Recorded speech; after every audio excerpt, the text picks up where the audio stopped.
मेरे प्रिय छात्र छात्राओं, आप सभी को नमस्कार। आपकी सफलता ही मेरा मिशन है। ज्ञानकोश एजुकेशन पर आपका अभिनंदन है। प्यारे बच्चों, आपको ये पता ही है कि आपके अपने इस चैनल ज्ञानकोश एजुकेशन के माध्यम से आपके हिंदी विषय का कंप्लीट कोर्स तैयार करवाया जा रहा है, जिसमें गद्य, काव्य, संस्कृत, शब्द रूप, धातु रूप, रस, छंद, अलंकार, व्याकरण अर्थात सब का सब चीज़ मतलब हर एक पोर्शन आपको अपने इस ज्ञानकोश एजुकेशन से मिल जाएगा। ठीक है ना? तो आप केवल मेरे साथ बने रहिए और इस चैनल को सब्सक्राइब कर लीजिए अगर आप नए हैं तो। अपने दोस्तों के पास अधिक से अधिक शेयर कीजिए ताकि लाभ उनको भी प्राप्त हो, और साथ ही साथ लाइक भी करते चलिए। बेल आइकन को पुश कर लीजिएगा ताकि जो भी नोटिफिकेशन मिले सबसे पहले आपको मिल जाए, क्योंकि जब भी मैं वीडियो अपलोड करूंगा उसका नोटिफिकेशन तुरंत आपको मिल जाएगा। तो ये सब कार्य आप करते चलिए और साथ ही साथ मेरे साथ बने रहिए और देखिए कितने सहज और सरल ढंग से आपका कंप्लीट कोर्स तैयार हो जा रहा है और आपको पता भी नहीं चलेगा कि आपका पूरा कोर्स तैयार हो गया।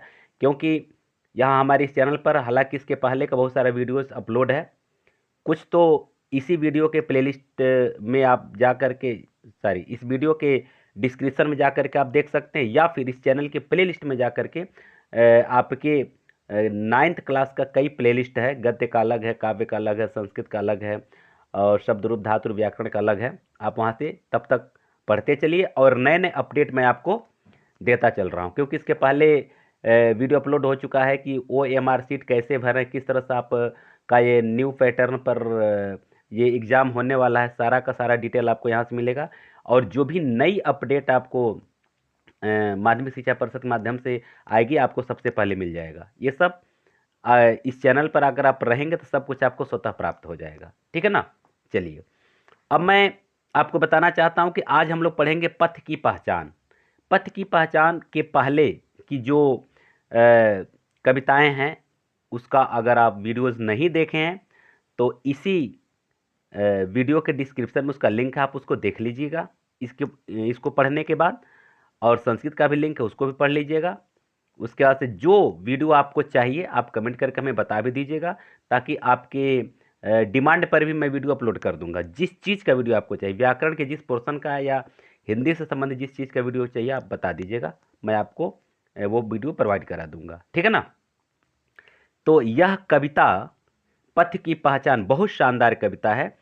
यह कवि ने इस कविता के माध्यम से स्पष्ट किया है कि सफल जीवन यापन के लिए मनुष्य को साहस के साथ जीवन मार्ग पर अग्रसर होना चाहिए, जीवन की कठिनाइयों से घबराना नहीं चाहिए और अन्य महापुरुषों के आदर्शों से प्रेरणा लेनी चाहिए।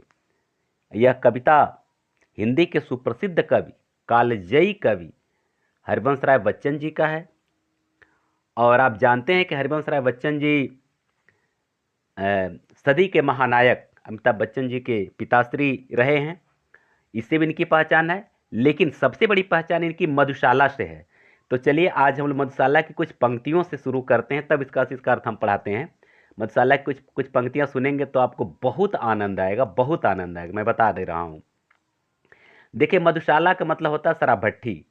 शराब भट्टी का तात्पर्य होता है कि मतलब वहाँ लोग मतलब वो ऐसा जगह है जहाँ जल्दी जाने से लोग कतराते हैं। लेकिन बच्चन जी ने कहा है वो हमें बहुत बड़ी सीख दे सकती है। वो जगह कैसे? केवल भावनाओं को देखिए, जो वहाँ जाते हैं उनकी भावनाओं को परखिए और अपने लक्ष्य के तरफ प्रेरित होइए। जैसा कि आप उसमें बताए हैं कि एक शराबी का पहला लक्ष्य होता है शराब भट्टी तक जाना, चाहे जैसे भी जाए, पैसा चाहे जहाँ से वो प्राप्त करे, मेहनत करके करे, मजदूरी करके करे, पॉकेटमारी करके करे, ये निकेन प्रकारेण किसी भी तरह से वहाँ उसको जाना है। उसी तरह से हम लोगों को भी अपने लक्ष्य के प्रति जुनून पैदा करना पड़ेगा।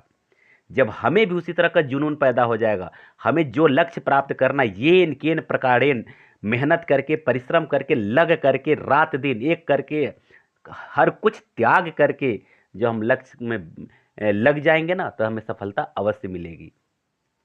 तो लिखे हैं, धर्म ग्रंथ सब जला चुकी है जिसके अंतर की ज्वाला, मंदिर मस्जिद गिरजे सबको छोड़ चुका जो मतवाला, पंडित मोमिन पादरियों के फंदों को जो काट चुका, कर सकती है आज उसी की स्वागत मेरी मधुशाला। एक जगह लिखे हैं मधुशाला में बच्चन जी, कहते हैं हिंदू मुसलमान दो अलग अलग कौम हैं। कभी कभी ऐसा होता है कि हम लोग आपस में मिलते भी हैं और कभी कभी आपस में शत्रुता भी पैदा हो जाती है, और ये कौन करते हैं? जो धर्माध्यक्ष होते हैं यही करते हैं। तो कहते हैं मुसलमान और हिंदू दो हैं एक मगर उनका प्याला, एक मगर उनका मदिरालय, एक मगर उनका हाला, तब तक एक न रहते जब तक मंदिर मस्जिद में जाते, बैर बढ़ाती मंदिर मस्जिद तो मेल कराती मधुशाला।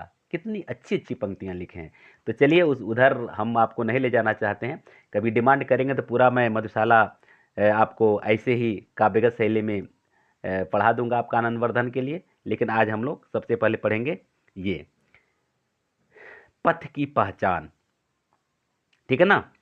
लिखे हैं पूर्व चलने के बटोही बाट का पहचान कर ले, पूर्व चलने के बटोही बाट की पहचान कर ले, पुस्तकों में है नहीं छापी गई इसकी कहानी, हाल इसका ज्ञात होता है न औरों की जवानी, अनगिनत राही गए इस राह पर उनका पता क्या, पर गए कुछ लोग इस पर छोड़ पैरों की निशानी, यह निशानी मूक होकर भी बहुत कुछ बोलती है, खोल इसका अर्थ पंथी पंथ का अनुमान कर ले, पूर्व चलने के बटोही बाट की पहचान कर ले।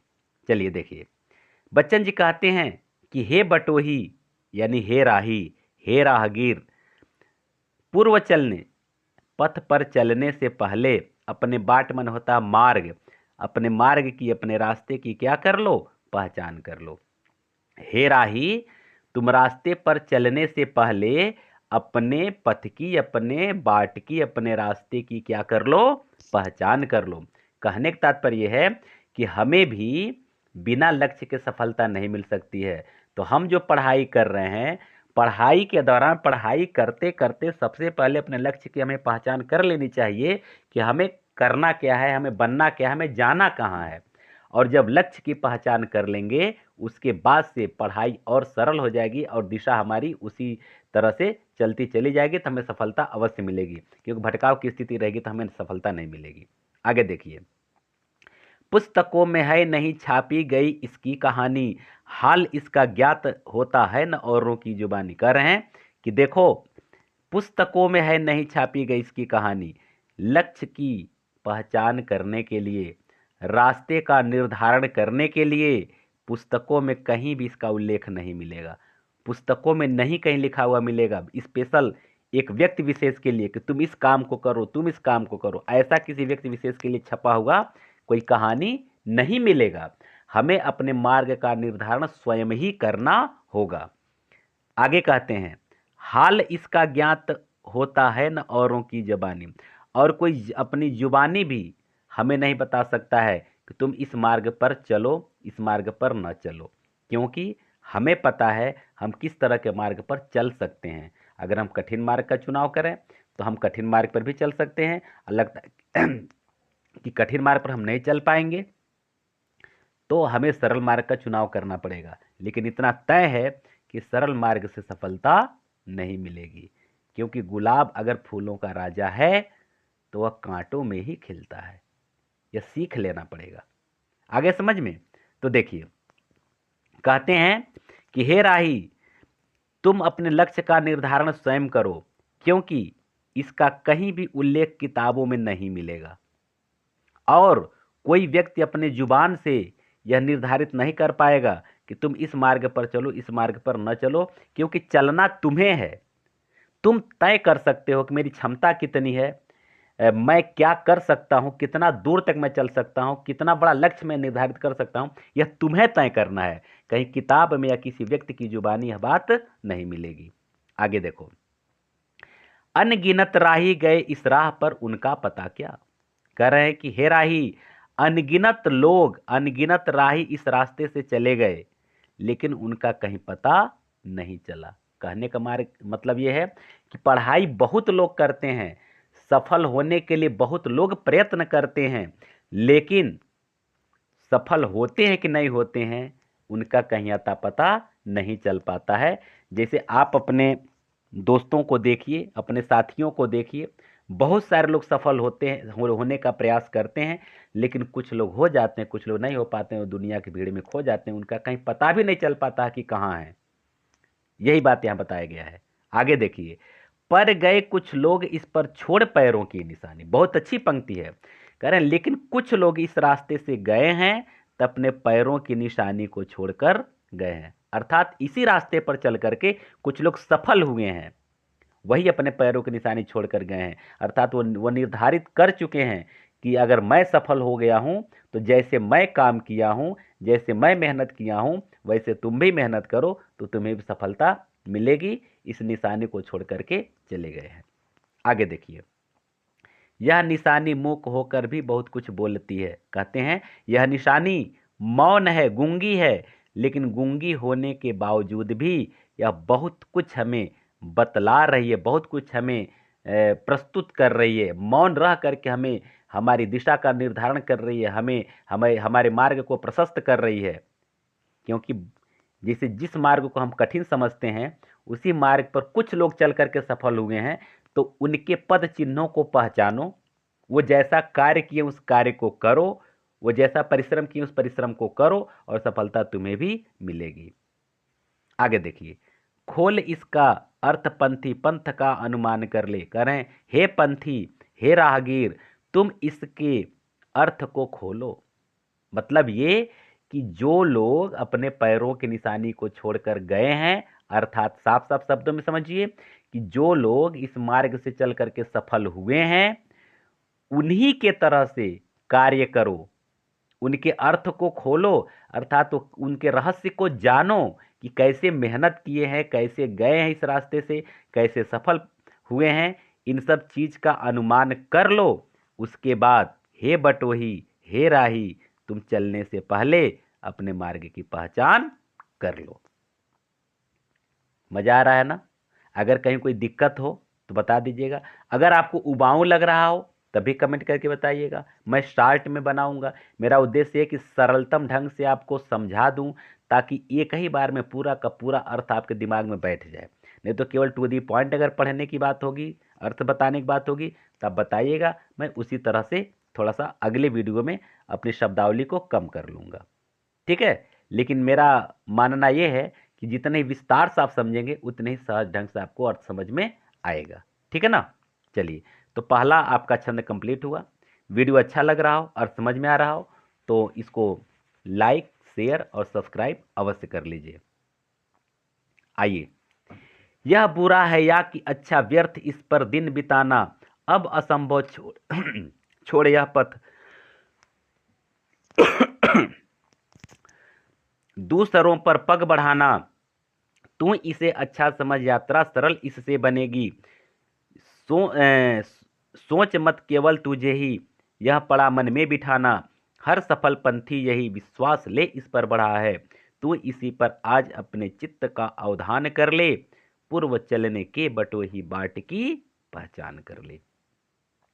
देखिए, ये दूसरा छंद बहुत ही शानदार है। कहते हैं यह बुरा है या कि अच्छा।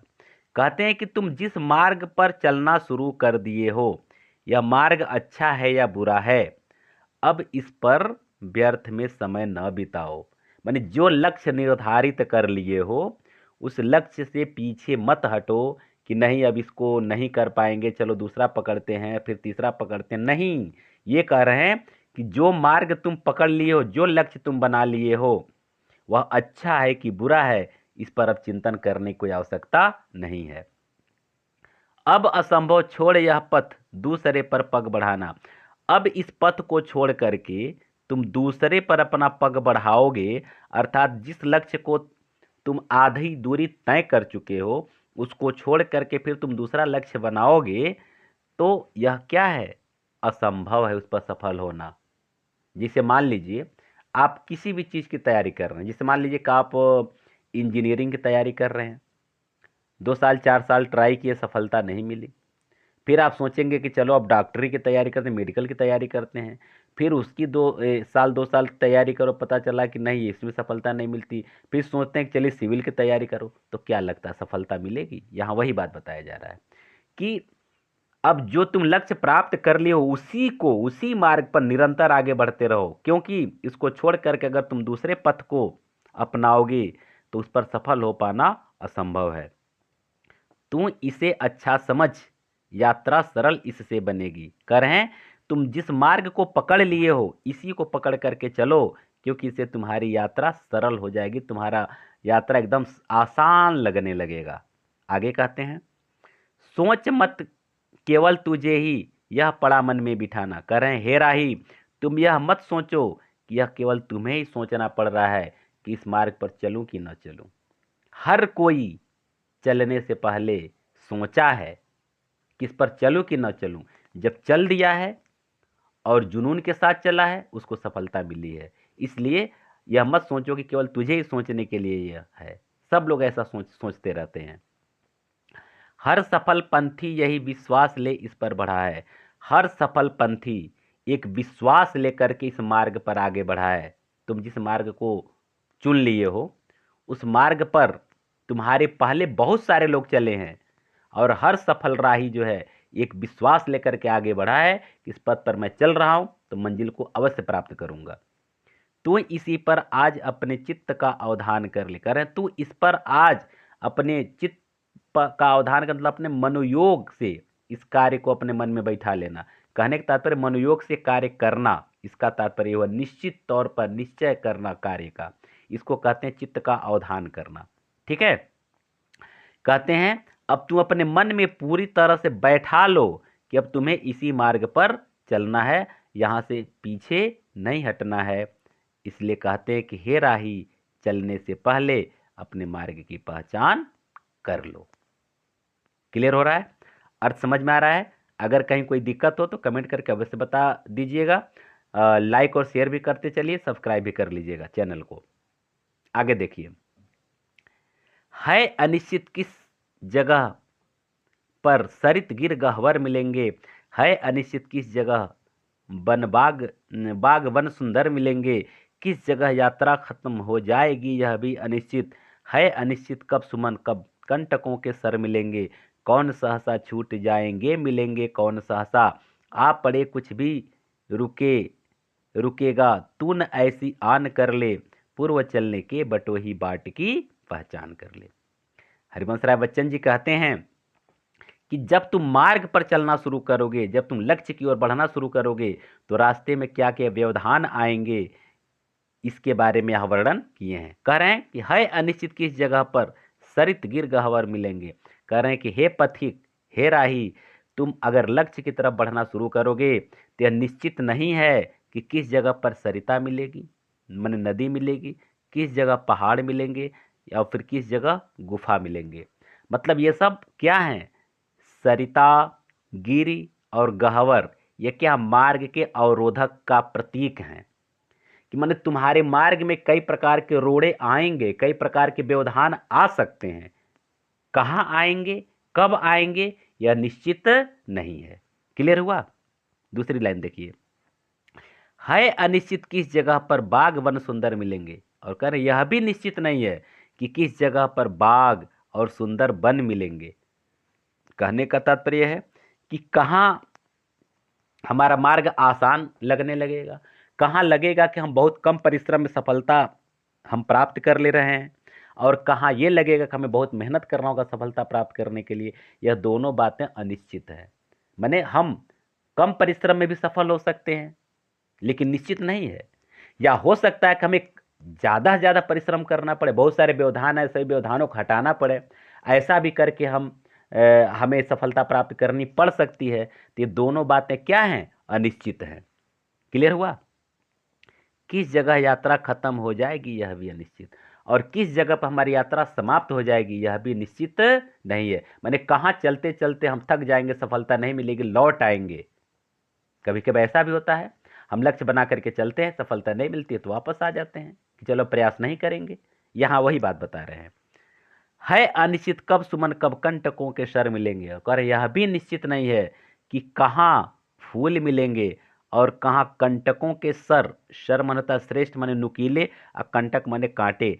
कहाँ नुकीले कांटे मिलेंगे और कहाँ सुंदर सुंदर फूल मिलेंगे, यह निश्चित नहीं है। मतलब हमारे मार्ग में कहाँ सुख मिलेगा, कहाँ दुख मिलेगा, कहाँ पीड़ा मिलेगी, कहाँ आनंद मिलेगा, यह निश्चित नहीं है। आगे देखिए, कौन सहसा छूट जाएंगे मिलेंगे कौन सहसा, करें कौन अचानक छूट जाएंगे और कौन अचानक मिल जाएंगे। मतलब यह भी हो सकता है कि हम मार्ग पर चल रहे हैं, लक्ष्य की ओर बढ़ रहे हैं, हमारे साथ हमारे कई मित्र हमारे साथ चल रहे हैं, लेकिन कुछ मित्र थोड़ा सा अगर कठिनाई आया, थोड़ा सा बाधा उत्पन्न हुआ मार्ग में, तो हमारा साथ छोड़ करके वापस लौट सकते हैं। लेकिन यह भी हो सकता है कि हमारे जैसा जुनून वाला व्यक्ति आगे मार्ग में मिल जाए और हमारा एक नया साथी मिल जाए। यहाँ वही बात बता रहे हैं कि कौन सहसा छूट जाएंगे मिलेंगे कौन सहसा, कौन अचानक हमारा साथ छोड़ करके वापस चले जाएंगे, या कौन मेरे जैसा जुनून साथी मिल जाएगा, यह निश्चित नहीं है। आगे कहते हैं, आप पढ़े कुछ भी रुकेगा तू न ऐसी आन कर ले, कर हैं कि लेकिन हे राही कि रास्ते में तुम्हारे मार्ग में कितना हूं बड़ा बाधा क्यों ना आ जाए, कितना हूं बड़ी रुकावट क्यों ना आ जाए, तू एक अपना आन कर लो, तू अपना संकल्प कर लो कि हमें वापस लौटकर नहीं जाना है। इसलिए हे बटोही, हे राही, चलने से पहले अपने मार्ग की पहचान कर लो। देखिए बेटा, यह पंक्ति भी आपके जीवन के लिए बहुत ही मूल्यवान है। मैं बता दे रहा हूं, इसको केवल परीक्षा में नंबर लेने के लिए मत पढ़िए, इसको अपने जीवन की दिशा तय करने के लिए पढ़िए। एक जुनून अपने अंदर लाइए, एक इस कविता से एक प्रेरणा अपने अंदर लाइए कि मुझे भी कुछ करना है जीवन में, क्योंकि सरल रास्ता पर चलने से सफलता नहीं मिलती है। केवल लगता है कि इस समय का जीवन बहुत सरल है, बहुत आसान है, इसी तरह जिंदगी कट जाएगी, लेकिन आप भ्रम में है, ऐसा नहीं हो सकता है। अगर इस समय का जीवन सरल है तो आगे का जीवन कठिन होगा। इसलिए इस समय के जीवन को कठिन बनाइए ताकि आगे का जीवन सरल हो। मेरी बात समझ में आ रही है ना, मैं क्या कहना चाह रहा हूं? पहले अपने आप को तपाइए, फिर आगे तो जिंदगी भर आनंद ही आनंद है। ठीक है, आगे चलिए। कौन कहता है कि स्वप्नों को न आने दे हृदय में, देखते हैं सब इन्हें अपनी उम्र अपने समय में, और तुम कर यत्न भी तो मिल नहीं सकती सफलता, ये उदय होते लिए कुछ ध्येय नयनों के निलय में, किंतु जग के पंथ पर यदि स्वप्न दो तो सत्य 200, स्वप्न पर ही मुग्ध मत हो सत्य का भी ज्ञान कर ले, और पूर्व चलने के बटोही बाट की पहचान कर ले। कहते हैं, कौन कहता है कि स्वप्नों को न आने दे हृदय में। कहते हैं कि कौन कहता है कि अपने सपनों को अपने हृदय में न आने दो। जैसे कुछ लोग कहते हैं, अरे बड़ा बड़ा सपना नहीं देखना चाहिए, तुम्हारे बस की बात नहीं, तुम्हारे मान का नहीं है। वे लोग आपके सबसे बड़े शत्रु हैं, जान लीजिएगा। सबसे बड़े शत्रु हैं वो, जो आपको यह कहते हैं कि बड़ा सपना मत देखो। क्योंकि हमारे महानायक missile man APJ Abdul Kalam जी कहे हैं कि अगर तुम सपना देखो तो बड़ा देखो, छोटा सपना मत देखो, क्योंकि छोटा सपना देखना एक अपराध है। हमेशा सपना जब भी देखो बड़ा देखो। जब बड़ा सपना देखेंगे तो छोटे सपने तो स्वतः हमें प्राप्त हो जाएंगे। यानी अगर हम आसमान की ऊंचाई पर उड़ने की के लिए तत्पर रहेंगे तो हमें कोई न कोई डाल, कोई न कोई हमें शाखा अवश्य मिल जाएगा। लेकिन हम छोटे शाखा पर ही चढ़ने का प्रयास करेंगे, फिसले तो सीधे जमीन पर गिरेंगे। तो वही कह रहे हैं कि कौन कहता है कि स्वप्नों को न आने दे हृदय में, माने कौन कहता है कि अपने सपनों को अपने हृदय में न आने दो। यानी सपने को हृदय में आने दो, जब सपना देखोगे तभी तो सफलता के मार्ग पर चलोगे। जब सपना ही नहीं देखोगे तो उस मार्ग पर चलोगे क्यों, लक्ष्य क्यों निर्धारित करोगे। लक्ष्य कैसे बनता है, हमारे मन में जब सपना आता है तब हम लक्ष्य बनाते हैं। देखते हैं सब इन्हें अपनी उम्र अपने समय में। कहते हैं कि जो लोग सफल हुए हैं वे अपनी उम्र और अपने समय में सपने को देखे हैं और सपने को प्रयास किए हैं प्राप्त करने के लिए, और प्रयास करने बाद में सफलता मिली है। आगे देखिए, और तू कर यत्न भी तो मिल नहीं सकती सफलता। बहुत अच्छी पंक्ति है, कर है, और तू अगर प्रयत्न करोगे तो क्या तुम्हें सफलता नहीं मिलेगी? माने तुम्हें भी सफलता अवश्य मिलेगी। जिस तरह से हर कोई अपने जीवन में, अपने समय में, अपनी उम्र में सपना देखा है, प्रयत्न किया है और सफल हुआ है, वैसे ही अगर तुम भी प्रयत्न करोगे तो तुम्हें भी सफलता अवश्य मिलेगी। आगे कहते हैं, ये उदय होते लिए कुछ ध्येय नयनों के निलय में। कह रहे सपने जो हैं जब उदय होते हैं, जब मन में आते हैं, तो ध्येय माने उद्देश्य लेकर के, नयन माने होता है आंख, निलय माने होता है कोठरी। निलय का मतलब तो आंखों का जो कोर होता है, आंखों का जो अंदर का जो किनारा होता है, उसकी बात करते हैं। कह रहे जब हमारे आंखों के कोरों में जब ये सपना आता है, उदित होते हैं, सब सपना आता है तो एक उद्देश्य लेकर के आता है, जीवन का एक उद्देश्य लेकर के आता है यह सपना। ठीक है ना? इसलिए सपने को देखो। किंतु जग के पंथ पर यदि स्वप्न दो तो सत्य 200। कह रहे हैं लेकिन यह भी सच्चाई है, इस संसार के रास्ते पर अगर 200 स्वप्न हैं तो 2 लोगों के स्वप्न ही सत्य होते हैं। अर्थात यानी सफल होने वालों की संख्या बहुत कम होती है। सब लोग एक कमर कसकर सफलता के मार्ग पर चलने का प्रयास करते हैं, लक्ष्य की ओर बढ़ने का प्रयास करते हैं, लेकिन कुछ लोग थक करके, हार करके आधे मार्ग से लौट आते हैं। तो इसको भी अपने मन में ध्यान रखना है कि हमें लौट करके नहीं आना है। आगे कहते हैं, स्वप्न पर ही मुग्ध मत हो, सत्य का भी ज्ञान कर लो। करे सपने पर ही केवल मुग्ध न हो, सत्य का भी, सत्यता का भी ज्ञान कर लो। क्योंकि अपने क्षमता को जानो, अपने आप को पहचानो कि मैं क्या कर सकता हूं, मेरी कैपेसिटी क्या है। कहने का तात्पर्य है कि इस पंक्ति में, इस पंक्ति का भाव ये है, देखिए इसमें केवल भाव आपको समझा रहा हूं। भाव जैसे आपके समझ में आएगा, आप इसका अर्थ तो चुटकियों में, यूं चुटकियों में आप इसको लिख सकते हैं, परीक्षा में अगर आएगा तो। इसका तात्पर्य ये हुआ कि अगर मान लीजिए कि हमारी क्षमता नहीं है 8 घंटा 10 घंटा पढ़ने की, तो हम आईआईटी का सपना देखेंगे तो सफल हो पाएगा? नहीं हो पाएगा। हमारी जो क्षमता है, हम कितना किलोमीटर चल सकते हैं हम जान सकते हैं। हम जैसे कोई बहुत बड़े धावक की तुलना करें और हमारी क्षमता उतनी न हो तो यह भी अच्छी बात नहीं। माने यथार्थ का ज्ञान करना। कहने का तात्पर्य है कि अगर हम डॉक्टर बनना चाहते हैं तो डॉक्टर बने, लेकिन लगता है कि नहीं उतना मेहनत मैं नहीं कर पाऊंगा, तो उससे छोटा कोई लक्ष्य तय करो। लगता है ये भी नहीं कर पाऊंगा, उससे छोटा कोई लक्ष्य तय करो। मैं आपको निगेटिव बात नहीं बता रहा हूं, बस अपने यथार्थ को जान करके मैं बात बता रहा हूं। हालांकि दुनिया में कोई भी ऐसा इंसान नहीं है कि जो बड़ा से बड़ा लक्ष्य बना ले और प्रयास करे तो नहीं मिलेगा। मिलेगा, अवश्य मिलेगा, लेकिन फिर भी हम अपनी क्षमता को जानें कि हम कितना जानते हैं, इसका तात्पर्य होगा। इसलिए अपनी सत्यता का ज्ञान कर लो, केवल सपने पर मुग्ध होने से काम नहीं चलेगा। पूर्व चलने के बटो ही बाट की पहचान कर लो। हे राही, चलने से पहले अपने मार्ग की पहचान कर लो। वीडियो कैसा लग रहा है? अच्छा लग रहा है तो लाइक तो अवश्य आप कर दीजिएगा। अगर अच्छा लग रहा है और समझ में आ रहा है, मेरी शैली अच्छी लग रही है, तो अपने दोस्तों के पास शेयर करते चलिए।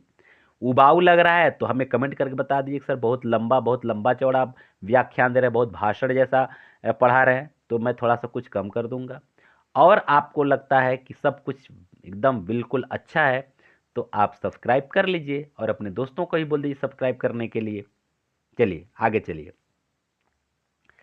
स्वप्न आता स्वर्ग का दृग कोटकों में दीप्ति आती, पंख लग जाते पगों को ललकती उन्मुक्त छाती, रास्ते का एक कांटा पांव का दिल चीर देता, रक्त की 2 बूंद गिरती एक दुनिया डूब जाती, आंख में हो स्वर्ग लेकिन पांव पृथ्वी पर टिके हों, कंटकों की इस अनोखी सीख का सम्मान कर ले, अपूर्व चलने के बटोही बाट की पहचान कर ले। बड़ी शानदार पंक्ति है, बहुत शानदार। मतलब इसमें आपके जीवन का उद्देश्य छिपा हुआ है। इसको अपने जीवन से आप लगाइएगा कि मैं क्या करूं, मुझे क्या करना चाहिए, मैं कैसे सफल हो सकता हूं, मैं कैसे मार्ग का निर्धारण कर सकता हूं।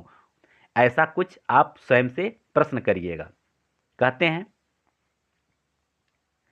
स्वप्न आता स्वर्ग का दृग कोरकों में दीप्ति आती। जब हमारी दृग मन होता आंख, जो हमारी आंखों में स्वर्ग का स्वप्न आता है, स्वर्ग मैंने बड़ा बड़ा लक्ष्य, इस मान लो कोई एग्जाम्पल तौर पर लगता है कि अरे यार मैं तो यूपीएससी की तैयारी करूंगा, मैं किसी ज़िले का कलेक्टर बनूंगा, मेरे पास बहुत सारे ये क्या नाम है कर्मचारी होंगे, अर्दली होगा मेरा, मेरे गाड़ी का दरवाज़ा खोलेगा, क्या रुतबा होगा, क्या शान शौकत होगा, बहुत कुछ, यही कुछ। तो क्या होता है, कोरकों में दीप्ति आती, तो आंखों के कोरों में, आंखों के किनारों में एक चमक आ जाती है। जब सपने का, आंखों में जब सपने का स्वर्ग का सपना आता है, माने जब हमारी आंखों में किसी बड़े लक्ष्य को प्राप्त करने का सपना जब आता है, तो हमारी आंखों में एक चमक आ जाती है, एक दीप्ति आ जाती है। पंख लग जाते पगों को, ललकती उन्मुक्त छाती, और हमारे पैरों में पंख लग जाती है, अर्थात हम बहुत ही शानदार ढंग से चलना शुरू कर देते हैं, अथक प्रयास करना शुरू कर देते हैं, मेहनत करना शुरू कर देते हैं, पढ़ना लिखना शुरू कर देते हैं, एकदम जुनून के साथ मेहनत करना शुरू कर देते हैं। चलो हमको यूपीएससी क्रैक करना है, हमको जिले का कलेक्टर बनना है, तो बहुत मेहनत करते हैं। लेकिन रास्ते का एक कांटा पांव का दिल चीर देता। लेकिन अगर रास्ते में एक छोटा सा कांटा हमारे पैर में चुभ जाता है, तो हमारे दिल को चीर देता है, अर्थात हमें इतना चोटिल करता है, इतना ठेस पहुंचाता है कि हम हताश, निराश और उदास हो जाते हैं। कहने का तात्पर्य है कि खूब मेहनत से, खूब बढ़िया से तैयारी करते हैं, और पहली परीक्षा में अगर असफल हो गए, हताश, निराश, उदास होकर के छोड़ करके घर चले जाते हैं। यहाँ ऐसा नहीं करना है, यही बात बता रहे हैं कि रास्ते का एक कांटा पांव का दिल चीर देता, माने रास्ते का एक कांटा हमारे पैर में चुभता है, तो हमारे पैर का दिल चीर देता है, माने हमारे अंदर तक बहुत पीड़ा पहुंचाता, बहुत कष्ट पहुंचाता है एक असफलता अगर हमारे हाथ लगती है तो। आगे कहते हैं, रक्त की दो बूंद गिरती एक दुनिया डूब जाती। कह रहे हैं रक्त की अगर दो बूंद गिर जाती है जमीन पर, पैर में कांटा चुभता है, उस कांटा चुभने से रक्त की दो बूंद, खून की दो बूंद अगर जमीन पर गिर जाती है, तो हमारी पूरी की पूरी दुनिया ही, पूरा का पूरा सपना ही, पूरा का पूरा ख्वाब, पूरा का पूरा उद्देश्य, पूरा का पूरा हमारा जो लक्ष्य, वह उसी दो बूंद रक्त में डूब जाता है। हम थक जाते हैं, हार जाते हैं, निराश हो जाते हैं, हताश हो जाते हैं।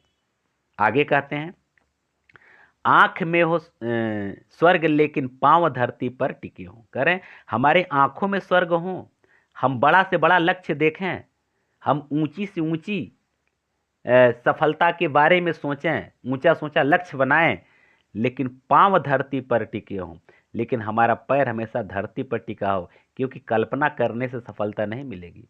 हमें अपने अस्तित्व का, हमें अपने वास्तविकता का ज्ञान होना पड़ेगा, ज्ञान, हमें अपने वास्तविकता का ज्ञान रखना पड़ेगा कि हम कितना जानते हैं, कितना मेहनत कर सकते हैं, कितना परिश्रम कर सकते हैं, और कितना बड़ा लक्ष्य प्राप्त कर सकते हैं, या हमें अपनी वास्तविकता का ज्ञान रखना पड़ेगा। यहाँ वही बात बता रहे हैं।